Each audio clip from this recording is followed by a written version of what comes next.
Back to the political timeline. The Dukakis campaign stressed and graphed how we were spending too much on defense and not enough on the other sectors vital to society. Vice President Bush won handily in 1988, largely by repeating that Governor Dukakis was weak on defense, a danger to the country. He stated that we could survive and win a nuclear war. We've sent up the levels of funding, and when it is deployable, I will deploy it.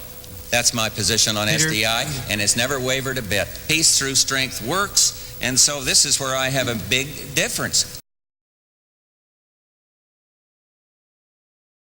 Education and housing and health care and economic development and job training and the environment.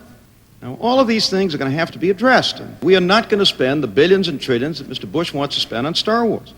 We're not going to spend billions on MXs on railroad cars, which is a weapon system we don't need, can't afford, and won't help our defense posture. Let's not be naive in dealing with the Soviets. Please do not go back to the days when the military was as weak as they could be. The Vice President's mathematics just doesn't add up. Which will bring down the level of nuclear armament, will build a more stable and a more peaceful world, and we can do so while making choices here at home. Let's not forget that our national security and our economic security go hand in hand. We cannot be strong militarily when we're teeter-tottering on top of a mountain of debt which has been created in the past 8 years. We can't simply say we've got enough nuclear weapons, let's freeze. We can't do that. We can't do that. We can't do that. We can't do that. Shake hands around the world, down by the riverside and study. They war no more. I ain't gonna study war no more. Study war no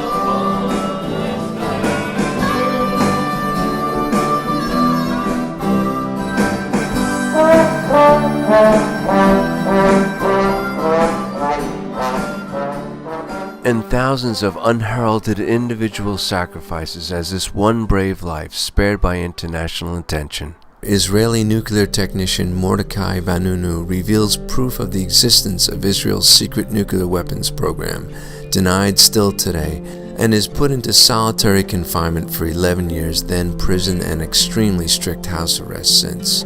The concerned citizen stated, "I'm neither a traitor nor a spy. I only wanted the world to know what was happening." In 1984, Senate candidate John Kerry contacts Frances Crowe about her endorsement, writing, "As you know, I have made the issue of the freeze and an end to the arms race the central issue of my campaign."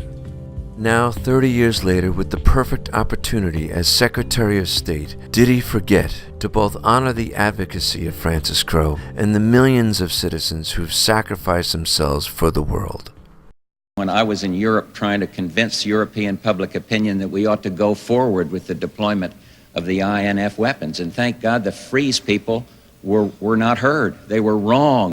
They were wrong. And the result is we deployed, and the Soviets kept deploying, and then we negotiated from strength. Strength must now stop being equated with mass murder of innocents, anywhere, anytime. We have a race. Where's the finishing line? When does it end? You know what I'm saying? We have 13,000 strategic nuclear warheads right now on land, on sea, and in the air, enough to blow up the Soviet Union 40 times over. They have about 12,000. So we've got to move forward with those negotiations. Since how do you deter nuclear attack without modernizing our nuclear forces when the Soviets are modernizing? To continue to commit billions to this system makes no sense at all. We've had enough of that, ladies and gentlemen. But we cannot continue to live on a credit card, tell the American people that we're going to build all of these systems and at the same time invest in important things here at home and be serious about building a strong and good America. We don't tell the people. 25 years later, we just spend a lot more for yet more new nuclear weapon facilities.